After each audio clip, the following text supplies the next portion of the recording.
Hey, what's up, y'all? So I'm back with another video, and I'm here today to talk about one of my personal favorite venues of California, and that is the Rady Shell in San Diego, California.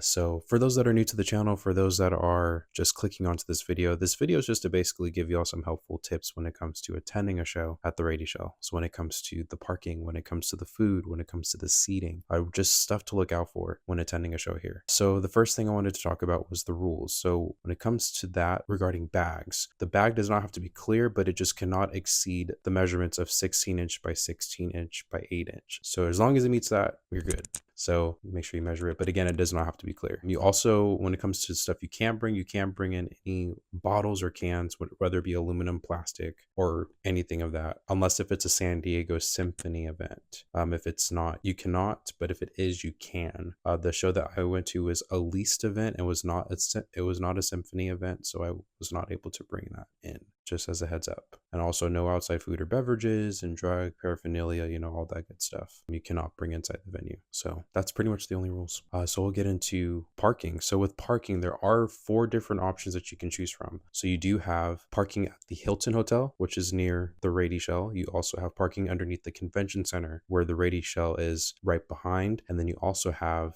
a structure that's it's closer to the Rady Shell, almost literally right next to it, I want to say. So that one's going to run you $45. And then you also have the last option, which is closer to downtown San Diego, and that's going to run you around 16 bucks. And that's going to be about like a 10-minute walk. I would say the Hilton in the convention center, that's like a 5-minute walk to the Rady Shell, but the one in downtown, that's going to be like around 16 bucks. And I personally chose that one, and it wasn't that bad. You get to see a little bit of downtown and see the convention center and walk around it. It's pretty cool, and see the boats, get my steps in also. But those are just things to look out for when it comes to that, and just be prepared of how much parking will be when it comes to attending a show at the Rady Show. And the next is the food and the drink situation. So I will say this venue has so many options when it comes to food. They have pizza, they have tacos, they have salads, they have popcorn, they have cookies, they have muffins, so many things. And what's also nice too is that they have little self-order kiosks that you can just order right then and there, and then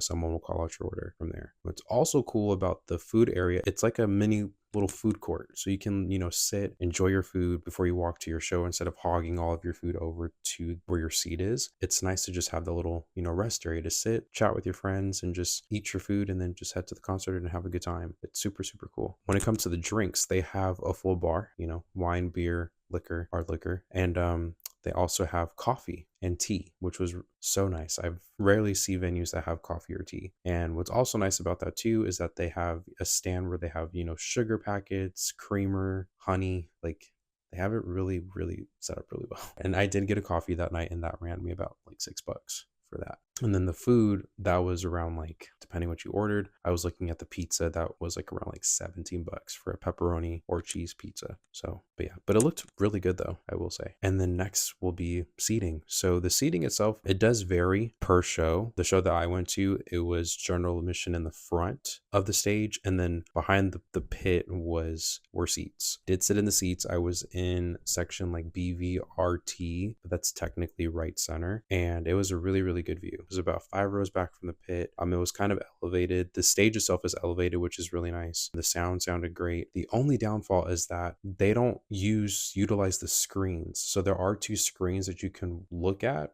for the cameraman to, focus on the artist. But the artist that I chose to see that night decided not to use those. And it does vary per artist, I want to say, because there have been a couple shows where I've seen where they don't use it, and there's some shows where I've seen them actually use it. That's the only downfall. But other than that, it's a beautiful landscape next to the water. There's boats everywhere. You see the skyline behind you. It's such a vibe. Like, it reminds me a lot of the Hollywood Bowl in LA, but smaller and next to water. And it's great. But yeah, if you ever get a chance, if an artist does come to the Rady Shell, I highly recommend going, because it's so fun. Even if you just want to go just to go, they have like symphonies there. They have even yoga there if you're local to the area. It's just a beautiful area. Like I said, it's one of my favorite venues to exist in California so far. So yeah, those are just some helpful tips for y'all when it comes to attending a show at this venue. I'll leave a link in the comment below of upcoming shows that they'll have that are coming up. And yeah, thank y'all so much for tuning in, and be sure to hit that subscribe button to check out more venue reviews shortly.